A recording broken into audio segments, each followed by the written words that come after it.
So grateful to be here and very happy to discuss these incredibly important and hard to talk about topics.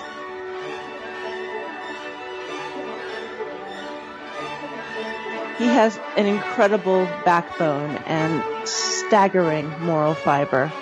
Howie is totally committed, completely ethical, totally admirable. No pressure if you can hear this, but honestly, Howie's a hero to me.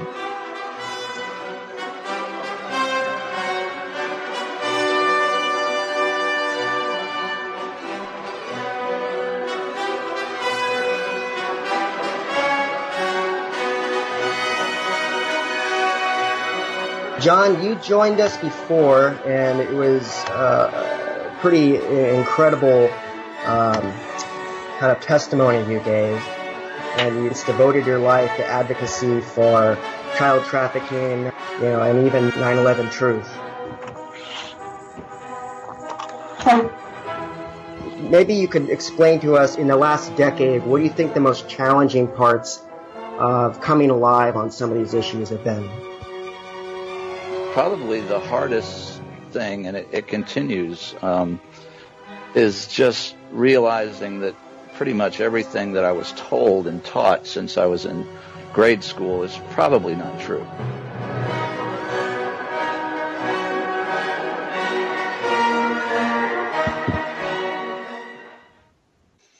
Well, good evening and welcome to the Traffic Report. I'm one of your hosts, John Taylor, and Howie, how are you doing tonight? I'm doing real well, John. This is Pizzagate Howie. You can call me Howie. Yeah, we have all these nicknames: Fireman John, Pizzagate Howie, and I'm very sad to report to the audience that Elle Deeds will not be with us tonight. Her velvet tones, you'll have to just deal with me and Howie, and we deal with us. Yeah, she's not feeling.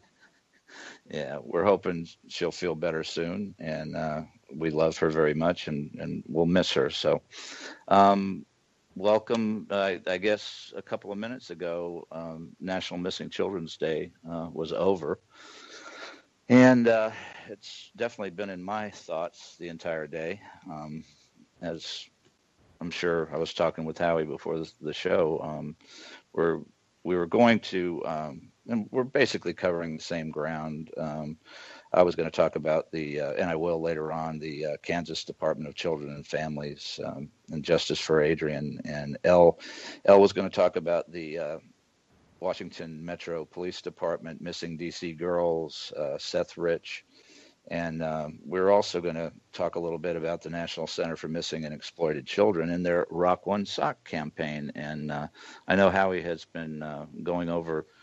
I've been rocking one sock all day, Yeah, yes, I think you definitely have. So I'm just going to listen to it sounds like you've got some really good research, and on this or the day that just passed, I think a lot of people want to know, what is that center doing, and I think you've got some very interesting information that might surprise some people. Yeah.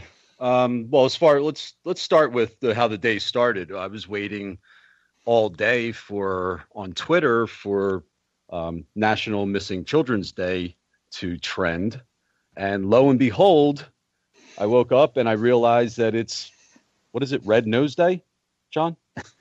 Yes, it's Red Nose Day. Right, the campaign to end child poverty. Yes, and it basically just took National Missing Children's Day out of the mix, and National Missing Children's Day never trended at all. So I had seen that campaign before, but I'm thinking to myself, National Missing Children's Day has been around since 1983, and if they wanted to do this Red Nose Day for child poverty, I'm all for it. However, I hear some whistling in the background. That's just a cuckoo clock. I just went cuckoo. Oh, all right. Yeah, well, I'm fairly cuckoo, so.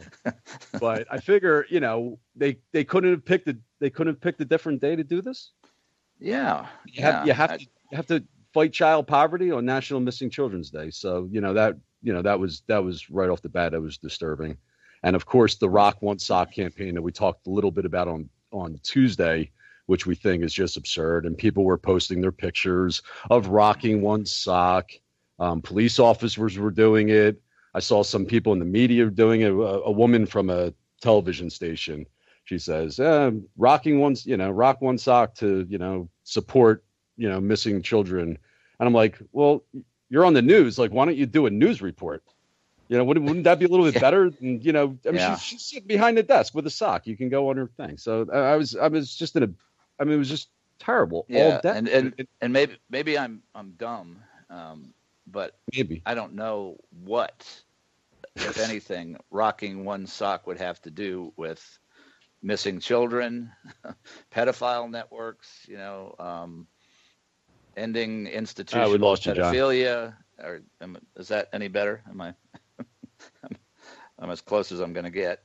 Can you hear me now, well, Howie? Hopefully John will get back. But I think what John was going to say was he has no idea what rocking one sock would have to do with National Missing Children's Day. I did have a friend of mine, and she said that, sometimes if you're always losing one.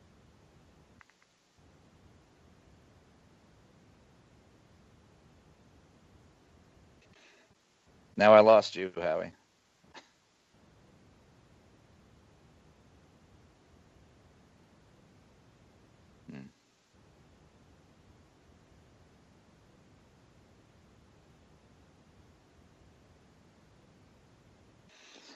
Well, I don't know if you can hear me, but I cannot hear you, Howie. I'm standing by.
I don't know what happened there. I seriously apologize. We had a bad connection. I'm going to try and get John back on the call real quick.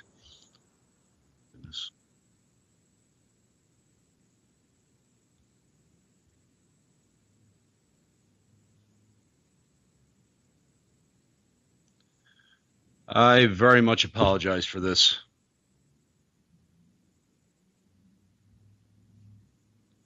Hopefully John will be here in a second. So where were we? Talking about the Rock One Sock campaign and how I was disappointed about that. And so anyway, a friend of mine had said that maybe because it was a missing sock, that's where they were going with it. But we never felt like that was the most effective way to run a campaign.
Are you there, Howie? Hello. Hello. Hello.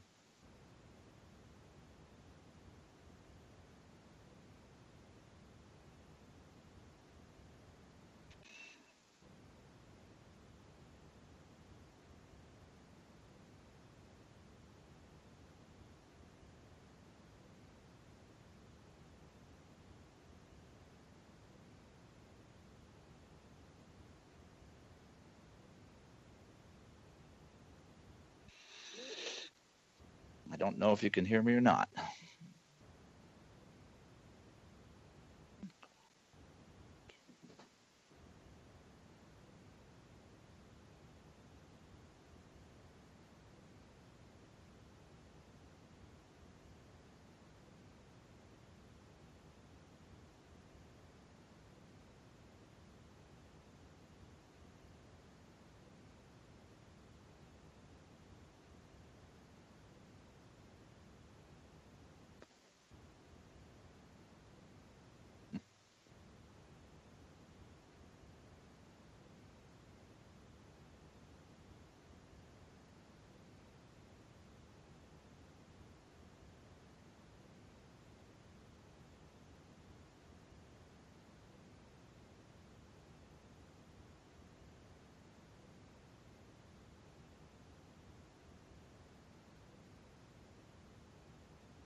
Hello.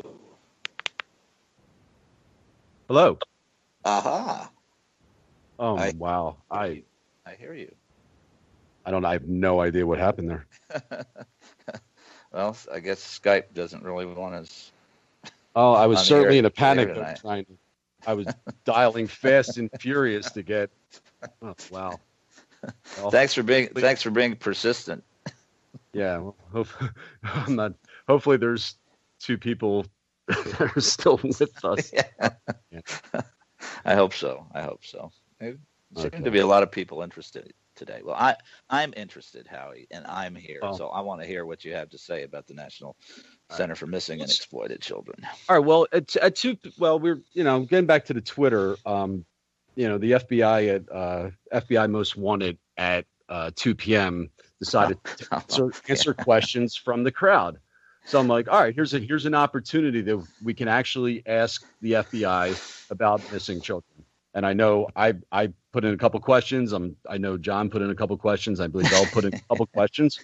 Yes, we did. Yes, we did.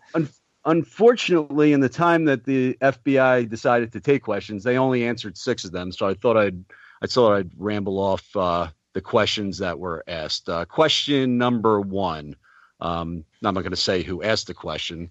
So these are all coming from Twitter. Are you able to eventually identify child predators online, or are some untraceable? God, that was a good one.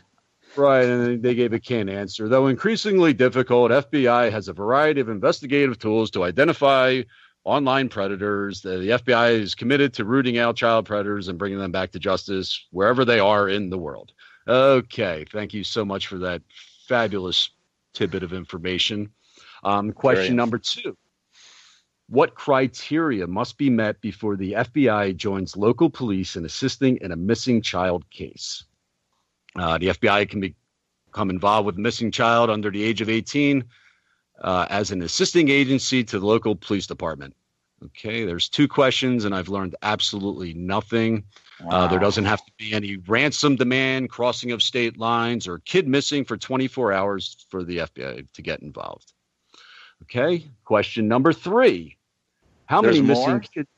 Yeah, there's they took an entire 6. They answered 6 questions. It was very nice of them. How many missing kids are there so far? Okay, the FBI. Well, I mean, this is a bit of a piece of information, I suppose. The National Crime Information Center. No, this is not the National Center for Missing Exploited Children. This is the National Crime Information Center. Has 33,706 active missing children records as of 12/31/16. So 33,706 children are missing according to them. I don't know what time frame. That's just for that year, I don't know if it's it's just active children records. What they're doing with them, how active they are, I have no idea.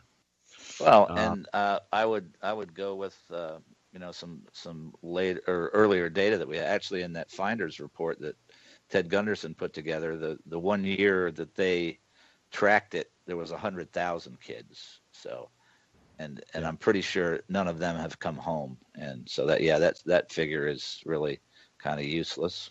Well, sure. Actually, you can hold that thought, because there was a report done by the Department of Justice, and this report is actually on the National Center for Missing and Exploited Children, and it was done in 2002. Okay. Yeah. Might want to update it, Yeah. Right, and they said something. The number was 797,000 children go missing each year. Now that is a report of runaways, just everything lumped together. We're not talking about trafficking of somebody, right? But they had a number of close to 800,000. But the report was done in 2002, and the National Center. You can look that up on missingkids.com. If I were in this business, I wouldn't be posting reports from 2002. 15 years is to me is a very long time, and things, change, quite rapidly. Yeah. Well, I think it sounds like the data available is woefully inadequate, and I would want to know, yearly, I would want to know what children are runaways, what children are kidnapped, how many children are trafficked, and to go back into all the years. I mean, they've been around since 85. So, we're talking, I would imagine, over 1 million children, in the period of 85 till now, but you would think they would have statistics like that, being that they're, the premier nonprofit organization that's supposed to have the lead on missing children. Absolutely. The this report, I just pulled it up. It's NISMART, NISMART, was done in October of 2002 by the U.S. Department of Justice, Office of Justice Programs, and Office of Juvenile Justice and Delinquency Prevention. And that report from 2002 is actually put on the National Center of Missing Exploited Children's website. And I think that is woefully inadequate. And based on the amount of money that the National Center of Missing Exploited Children brings in, which we'll get to a little bit later. I'm waiting to hear those numbers. Yeah. Okay. So if we just finish the questions. Questions. So, that's all right. Yeah. We only got through 3 questions.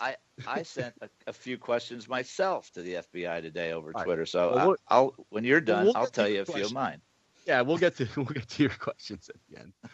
Question for somebody, and I believe one of these.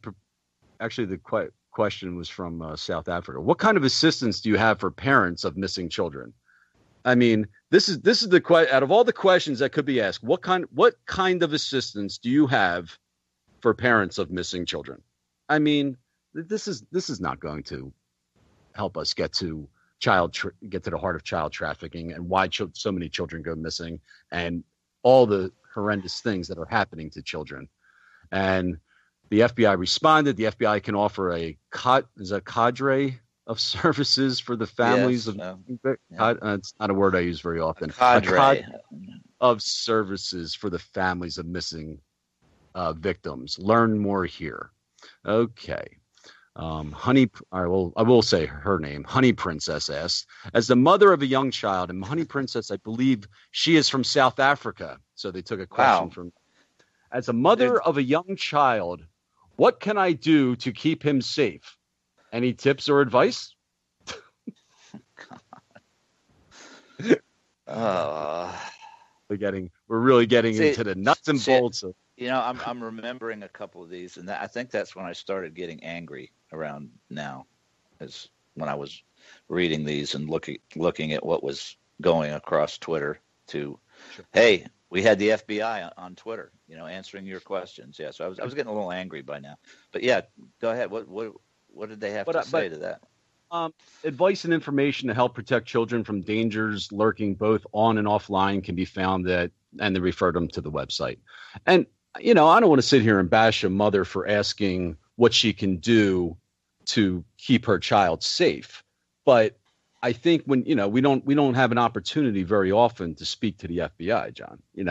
So no, right. So a question like that could be asked, pretty much anywhere, and basically you can just go online and get that information. And if you, as a parent, if you don't know what to do to keep your child safe at this point, I think you might have some issues. No, I guess and I guess they wouldn't have wanted to answer that truthfully, because truthfully, keep them off. Right now, don't take your eyes off them and don't trust anybody that comes in contact with your children. I mean, that's the reality of the world we're living in. And yeah, I doubt you would hear that as a response. But if I was asked that truthfully, that's what I would say. I mean, you just cannot let your kids out of your sight. You have to know everybody that they hang out with. And if it was me again, I would be doing background checks on their teachers or anybody else. And I don't know. Sure. I think I'd be probably homeschooling my kid at this, with the atmosphere that's, we currently live in. Well, I mean, it's everyone's personal preference. Well, but getting back to my original thought was, I don't think this was the perfect, they had an opportunity to respond to a lot of different questions. And that's the question that they chose to respond to. And basically it was like, hey, refer to our website. Well, all right. So question number 5, the answer goes on. The FBI also promotes internet safety through law. Okay. And question 6, when do you stop searching for a case that is unsuccessful, and what section of the department takes over unsolved cases? We never stop looking for missing kids. We've successfully prosecuted abductors without recovering a kid, but continue to look for them. But these were the generic softball. That was a decent question, though. I kind of that's one. Well, it's nice, right? Well, there's still look for them. Yeah, hopefully they continue. Those cases never get closed. But God, there must be thousands of them. Sure. So did you have the questions that you asked, John? Yeah. I have a couple here, and I'm still waiting on a reply. But I guess the first one I asked them was who is being prosecuted after the deal was given to Anthony Weiner by the information in his laptop, because I'm really curious about this. We heard he got a deal. He's getting a light sentence. You would think the FBI would want to let us know why he's getting a light sentence, and if anybody is being prosecuted for the information that we have been told by various sources was in that laptop. So I never got an answer on that one. Mm-hmm. And then the thought, I'm surprised they didn't choose that question. Yeah. And then I started thinking about how all these organizations are linked, and the National Center falls under the purvey of the Department of Justice, and we've got the FBI, and then we've got, there's a company in, I think, Idaho called Alert Sense, and they run the Amber Alert program. And I found out rather recently that they've got an accused child trafficker working for them. Her name is Laura Silsby, and she doesn't go by Silsby, because that's when she was arrested in Haiti. That's the name she was going by. She was trying to traffic 30 kids that she said were orphans, but weren't actually orphans, and they had no paperwork from the Haitian government. She talked to the ambassador for the Dominican Republic, who told her, if you do not get the paperwork on these children, that it will be considered child trafficking. And this woman goes right out with these children and goes to the border. I think they arrested her on the third time. She was turned away twice, and she was so intent on getting these kids over the border, where her lawyer, I presume, was waiting, and this guy just happens to be implicated in child sex trafficking, her Dominican lawyer. So I forget his name, but yes, absolutely. And this is confirmed. This is all confirmed. Absolutely. If you want to find out about Silsby, Google her name at Harvard, because Harvard, one of their grad students, did a great not an expose, but a term paper, whatever it was. He was doing a thesis on how we try to help children in the third world and fail miserably. And the case he used as the test case was what Silsby did in Haiti. And it's superbly documented. So, I asked the FBI today, is having an accused child trafficker work for Amber Alert a good idea?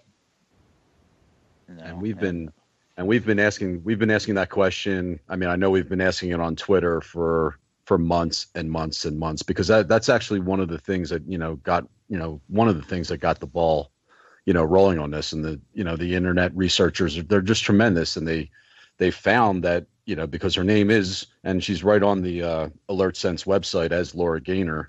I spoke to I told John earlier that I called Alert Sense today, and I got Laura's voicemail. She wasn't at her desk, but I will keep. Hopefully, I didn't leave a message, but I'll be calling back. And, I'd love for her to come on the show and explain exactly what went down in Haiti, because apparently, sure. Right. She's right back in there in right. proximity to information about missing and possibly trafficked children, and I, for one, am not comfortable with that at all, and neither was anybody on Twitter today. Nobody. Sure. And it's a no-brainer. So we're going back through the recapping the day, and I was actually really excited. Maybe National Missing Children's Day. To see something positive trending, getting out there. Never showed up on the trend list. Red Nose Day took that, and of course the Rock One sock. And if we just can't as before you got off, a friend of mine had mentioned maybe she thought the connection was like sometimes you lose a sock, in the laundry, John. So you only have one sock on. Yeah. And I was like, wow, that would actually make sense, but I don't really think that's what they were I don't think that's really what they were going for, but at least, just anyway. Yeah. At But, this point, I don't even want to know. right. It's just that, right. It's not and everyone's in the picture smiling. Oh, we support and this, that. I mean, listen, this is not, it's nothing to be smiling about, No, no. How glib. What a, yeah, exactly. Right. It was wrong on all sorts of levels in my humble opinion. And tonight's show is the title of it is Watching the Watchers, and that's what we're going to have to do. I mean, these are organizations that, are linked. They're the DOJ and the FBI and everybody else and National Center and I guess Amber Alert Sense are all under the same umbrella. And the only oversight is us. And if they do come out with a marketing campaign called Rock One Sock, and it's not very good, who's holding them accountable for that? And transitioning into what I wanted to talk about a little bit. I mean, people may not realize exactly how big the National Center for Missing and Exploited Children is, and we're talking this, for 2000, and we'll get into dollar amounts. We're talking they have revenues, contributions of $42 million. Okay, and they're consistent in the 40. As I went through all their financials, going through, back to 2007. So from 2007 until 2015, $440 million has gone through the National Center of Missing and Exploited Children. And I'm thinking to myself, wow, we are putting money into this problem. We think, and that's just a side organization. We're not talking about the FBI and all the law enforcement agencies. That this is a nonprofit that's supposed to be helping. $440 million in 9 years. We should be putting a serious dent into this. Yeah, what I don't understand is how are these, and what this is for the FBI too, and I asked them this today because they didn't cover anything about the pedophile networks, the elite pedophile networks that Dr. Phil had a very courageous woman, Kendall, on his show and described it perfectly, and it's been described over and over and over. It was in the Finder's report. It was in the Franklin cover-up. It $440 million to this national center. I don't know if I got that money, I'd be screaming, by megaphones with it and be screaming, from the highest mountaintop that these networks are operating and they're preying on our children. And I guess that's not something that they even want to talk about. Doesn't seem like it is. Right. But there's when you're looking at the money that's flowing into the National Center, there's definitely more to the story. So we're looking at 41,800,000 in total revenue for 2015. But of that almost $42 million, 31,500,000 went to salaries. So we're talking well over 75% go. And I don't even know how many people work there. They have the list of how much the top people make, and they're all in the $150,000 to $400,000 range. But it's right here, $32 million almost in salaries. And if I could go down and just show some of their other, if I can go down, I'll look at some of their other expenses and just so we can see where the money goes. And if you just give me 1 second, you can. You've got all the time. You can say something say something profound. It's just there's not. I'm almost speechless by the events of the day on this day, because I like you, I was really looking forward to some awareness, maybe a little truth, maybe something concrete that people can actually do. But sure, it was not forthcoming, and I'm sure we're going to have a few links in the show description, and anybody that's listening, you just get a hold of us on Twitter. Like if you want the information that Howie is talking about tonight, he'll have links for you. I do the same thing. Yeah. If you can't find it, just and by the way, we're live tweeting, so anybody that's listening out there and is on Twitter, we're watching the Twitter feed. So if you have any questions, unlike the FBI, we will answer your tweets. Absolutely. All right. So I have their expenses for 2015. So we're starting basically with revenues of almost $42 million. Compensation of current officers, $3.1 million. Other salaries and wages, say $22 million. Pension plan, $1.5 million. Other employee benefits, $3.1 million. Payroll taxes, $1.7 million. Fees, legal fees, $330,000. Accounting, $192,000. Professional fundraising services, $400,000. And investment management fees, close to $100,000. Wow. So a public-private partnership that gets funded to the tune of $40 million is spending. 32 million comes from government funding, and I guess the other for 2015, and the other 10 million would have come from fundraising and just other donations. I Rock won sock today. They raised over $25,000. I mean, they have $42 million to play with, but they had to raise $25,000. I mean, I don't know where does the money go? Yeah, where does maybe if they had a better campaign and a better hashtag, they might have done better. Than sure. That.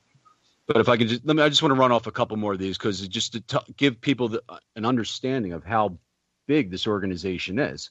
Office expenses, $1.3 million. Information technology, $2.2 million. Occupancy, rent, whatever, or I don't know if they own the building, $1.8 million. Travel, $950,000. Wow. Conference and conventions, $900,000, and insurance, $400,000. And when you add it all up, it gets to. But the main thing is 75% of the revenue goes to salaries, and wow. I'm just not necessarily on board with that. And let me just say, and I think you agree with this, but you can say whether you do or not. Our intent is not to pick apart the National Center for Missing and Exploited Children. Okay, we understand, and I'm very sure that the majority of people that work there are well-intentioned, good people that really want to help find missing children. But at the same time, if you're going to put yourself up as the premier national organization for this, and you're going to have such a large budget, and we are finding out that our kids are just not safe, period, there's going to be some scrutiny, and a lot of scrutiny, and I think there needs to be. And hopefully, from what I've heard, the National Center is not really open to any criticism at all, because people that are just asking questions on Twitter are getting blocked by a supposed, public-private partnership, agency is blocking people on Twitter. I don't understand that. If they're asking questions, if they're, they want to know about missing kids, how on earth? And I think there's many people that have run up against this. Yeah. So. Oh yeah, I'm sure there's. Listen, I don't know if there's great people or not working there. I'm just looking at the numbers. I'm just looking at over $40 million a year, and that goes back to 2007. So 9 years, from 2007 to 2015, $440 million. I think with $440 million, we can do much better than what we're doing, and we can get into and why. I listen. I look on the computer and I listen to the evening news and try to stay informed. Why isn't the National Center talking about the pedophile networks? You would think something that's as insidious as that's going on in this country every day, that we're seeing and we're going to talk about this on some other night, but infiltrate police departments, infiltrate every level of society. I mean, I can't turn on the TV, but I'm not seeing another arrest for child pornography. I mean, I just don't hear them as a national. In my estimation, they should be taking the lead on this, and I just don't hear that. And I think they better get used to a lot more scrutiny, because people are just done with this. They know what's going on. As horrible as it is, they're educating themselves slowly, not quick enough in my estimation, of what's going on, and this is just pervading our society from top to bottom. Right. And and what we're talking about as far as the trafficking goes, the National Center, and this is right off their website, by the numbers. In 2016, the National Center assisted law enforcement and families with more than 20,500 cases of missing children. 20,500 cases of missing children, actual children. Okay, 90% of those were runaways. Okay, and I'm not saying there's anything wrong with you want to help out with runaways. But 90%, 6% were family abductions. Well, when you're getting into runaways and family abductions, I really believe that that's more of a police matter than a national center. I mean, how are they assisting in that endeavor? Yeah. Does that make sense, John?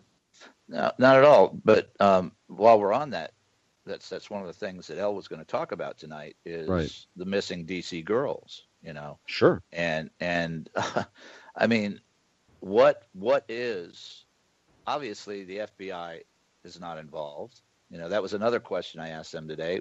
Where's the task force about DC missing girls? What the police department will not even talk about it. You haven't a local news station. They put up some pictures on a building. I mean, absolutely nothing that I can see has been done about this, and it's continuing to happen. There's not only missing DC girls, but now there's missing DC boys, and it's that's where they're located. You think they would have said something about that, or maybe made their campaign about that. Sure. Absolutely, put the focus on something tangible. But the one thing that I really wanted to emphasize of these 20,500 cases of missing children in 2016, 1% were non-family abductions. 1%. So we're talking maybe 200. So they're only, of the $40 million, over $40 million that they're taking in, the most, the probably the cases to really get it out there the most, to help, because if it's a non-family abduction, you might not know who the person is. Only 1% of the resources go to that, and I think that's just completely unacceptable. And it's just taxpayer money. Yeah, and what we need to find out too is, okay, that they're spending that much time on that number doesn't sound right, because from what I've been exposed to and listened to, there are many more. Most of these cases are non-family, and they're pervasive, and they're happening every day in just about every community. So, but that's not what the National Center does. That's not what they do. They're going after. They're helping out, putting out pictures of runaways. Well, I could put. I mean, how does it? It doesn't cost $40 million to print out pictures of runaways. No. And how can they make a distinction? I mean, missing, their name says missing or exploited children. How can you be working on 1% of the cases, and we're going to do runaways, and we'll do that, but the kids that are being trafficked, murdered, that we're just not going to deal with that. I mean, that somebody's feet needs to be held to the fire on that, and including the Justice Department, because they've been notorious. You look back through history, whether it was racial crime or whatever, big important issues, and we don't have statistics on that. It's like, are you kidding me? At the least, we need to know. How are we going to know? And luckily, through the alternative media, we're finding out. But what people really need to know is numbers, and Absolutely. that hasn't been forthcoming. And like I said, the last comprehensive report done by the Department of Justice was in October of 2002, and that was looking at I believe it was looking at numbers from 1997 through 1999, and which says to me that we as a country are not making this a priority. And No. I have my theories why we're not making it a priority. But we'll get to that down the line. Yeah. Well, yeah. Go ahead. I'm sorry. No, it's okay. I was just going to say we have about 15 minutes. Did you want to talk about Adrian? Yeah. Let me talk about Adrian for a little while, because that case is on my mind every day, and for hopefully anybody listening knows about it already. But Adrian Jones was basically tortured to death by his biological father and his stepmother, and this occurred in Kansas. And the details of this are getting out, and it's one of the most. It took me 2 weeks to even examine all the information that was out about this case, because it was just so horrible. And his grandmother, which I had the privilege of speaking with, Judy Conway, recently, has been fighting the Department of, and that's at DCF Kansas on Twitter, if you want to let them know how you feel about their handling of this case. But it's obvious that between the Department of Children and Families in Kansas and one in Missouri, that this child fell through the cracks. And it's just a travesty. I can't find a word that's bad enough to describe how this child was treated and how the system failed him. What I have done, and I would encourage anybody, is to just Google and learn about the case. There's the two bright spots that have come out of all this tragedy. Miss Conway is such an exceptional woman and a strong woman. She's dealing with the loss of her relative, as well as being kind of a go-to person for all the peoples in the United States who are having trouble with Department of Children and Families, and how they sometimes facilitate child trafficking in where they place these kids, and they don't listen to people that know, like a grandmother would know.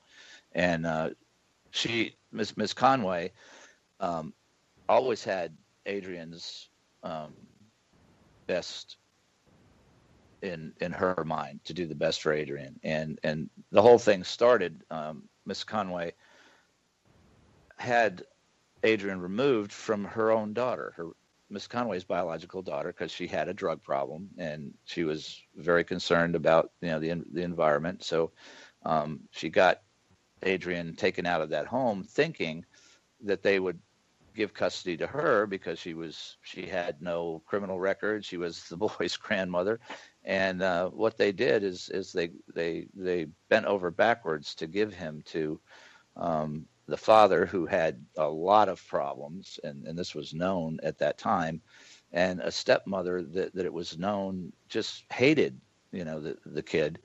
And she fought with them for 2 years. They dragged the kid back and forth across the border from Missouri into Kansas. And yeah, I can understand how DCF they become hard to track when they're moving around like that. But still, it's really no excuse, because they were notified by the grandmother right when this was happening that there's a problem there, and they needed to pay at least close attention. So obviously that never happened. The child was tortured for years, and you read those documents, and it's just beyond belief. And adults knew about this, and John, report I just interrupt you for a second. Sure. I'm looking at a thing and said actually Adrian over time told workers about the abuse, about being kicked, being punched, being tied up, being locked in his room, but no one listened. And absolutely, I've seen, there's another case that I've dealt with or I've not, I want to say dealt with, but that made news in Philadelphia, and I've talked with a lot of people that were very interested in the case. These things where the child is, there are these signs. This one's actually coming from the child, and no one's doing anything about it, and then we chalk it up to, there's a quote in here. I expect here to find a serious omissions of judgment. Well, if a child is telling you he's being abused and nobody does anything about it, we need to stop calling these serious omissions of judgment. No, that's criminality. Yeah. Oh well, they're always falling through the cracks. Oh, somebody missed something. Blah blah blah. The incompetence. No. It's criminal. Criminal response, and along that line, and anybody that's listening to the show and tweets back and forth with us, there is going to be more information coming out. Adrian's Law has been created by some.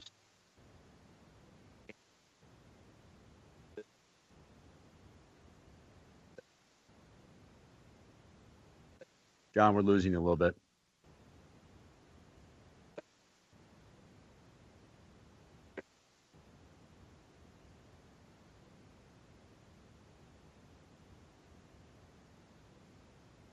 John, you still there?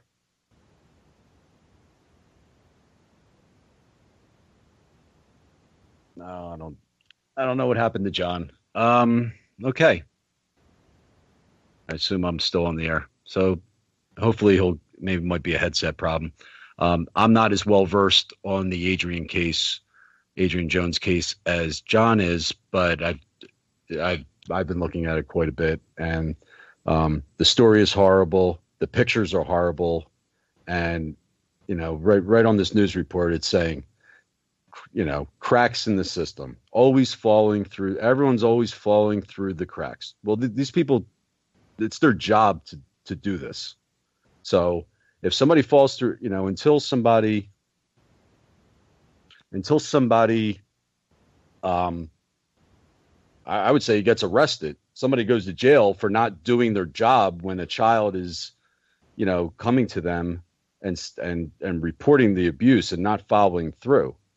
I'm just, I'm at a loss with calling it cracks of the system. I was bringing up a case that happened outside of Philadelphia back in, it came to light back in January. The girl's name was Grace Packer, and I'm hoping to do a show about Grace Packer. Can you hear me, Howie? Yeah, now we can hear you. Oh, yeah. Great. Well, we're getting better at getting reconnected. I didn't. You sound like you were fading. I just stayed on this time. Awesome. I was doing great without you, I think. Yeah, you were, because I could hear you. In my mind, I was doing great. You're fantastic. On Adrian, we'll have more time and we'll talk more about this. But in the show notes today, there are links. One of them is a GoFundMe link for the family. Judy Conway, his grandmother, that's her link. And they have a lot of expenses. She's in the fight of her life to get Adrian's Law passed and also make sure that DCF is held to account. We're not sure what the investigation is going to be, but she's going to need our support. That woman is just incredible, but even Hercules, would be having a hard time with everything that she's been through and what she has still to go through. So there's some links in there. The other links, there's a petition for one of the adults that lived in that house that watched the abuse go on and didn't report it. He should be in jail, but according to Kansas law, that's the essence of Adrian's law. That any adult that witnesses this behavior would be mandated to report it. You would think common sense tells you that, but in Kansas, that's not the case. Cops have to report it, medical personnel, et cetera, et cetera. So there's a few other things that Adrian's Law is going to try to deal with, and we'll talk about them on another night. But check out those links, support the petitions, support Judy Conway is on Facebook, friend her, support her. Stay involved in this because it's has everything to do with child trafficking too, and we'll get into that on another night. But those videos, that torture, were put online by that, I don't know what to call her, stepmother, and she was getting paid for showing that child's torture on the internet, and that has not been investigated. So that's for another night. But that's all I have on Adrian. But check the show notes and stay informed with that, and support Judy Conway in any way you can. We're trying to get her. She has a Twitter account, but it hasn't been active because she's just been overwhelmed. But we're going to try to get that moving for her and support her in any way we can, and support Adrian's Law. So that's all I got on that, Howie. I'll have to, there was an Indiana representative, and I can't find the law. Something got passed in the House of Representatives today that I believe had to do with the Adrian case. It was a very generic kind of thing. It was like, to me, I'd have. Do you know what I'm talking about? The law that was passed. No, I missed that. All right. Then I'll just drop it for now because I can't remember. But it was basically it was a law that, to me, that was. It had to do with something like that, like reporting or something, and it was like, isn't this just common? We need a law, we need a bill to pass for this. I mean, it's common sense, but since I can't remember exactly what it was, then we'll bring it up for next time. Yeah, so absolutely. All right, so we touched on the National Center, we touched on the FBI, and we were able to touch on Adrian. And there was a little segment that we may or may not end up doing, but I was going to call it Google It, but I was reminded by Elle that Google is the devil. So the segment, I guess, would be called Duck, Duck, Go. It's easy to remember, Duck, Duck, Go. They are a web search engine that you can use that does not want to put you in internet prison. So go to DuckDuckGo, but in the next few days, Google the I said it again, DuckDuckGo. You'll get it. USA Olympics, okay, because that's a huge case that the mainstream media haven't said word one. ESPN had to do a story on this. There are hundreds of gymnasts that were molested by the team doctor. And just Larry Nassar. Yep, Larry Nassar. Larry Nassar is his name. DuckDuckGo, USA Olympics. USA Olympics and child abuse, and you should get all that information because that's another case that really needs a spotlight shined on it. So that was. I'm sorry. You know what? Here we go. House. All right. I got my stories mixed up. It passed the bill. Speaking of Larry Nassar, in response to the sexual abuse of athletes, and passed the bill. It aimed protecting young victims of sexual abuse. The bill was in response to Larry Nassar case, a Michigan doctor accused of sexually abusing dozens of athletes. The bill would require athletic organizations to report sexual abuse to law enforcement immediately. The bill would require athletic organizations to report sexual abuse to law enforcement immediately. And I was like, isn't that common sense? Yeah. What do you mean? All right. I think we're done. All right, John. See you guys. See everyone Tuesday. All right. Have a great weekend. Happy Memorial Day.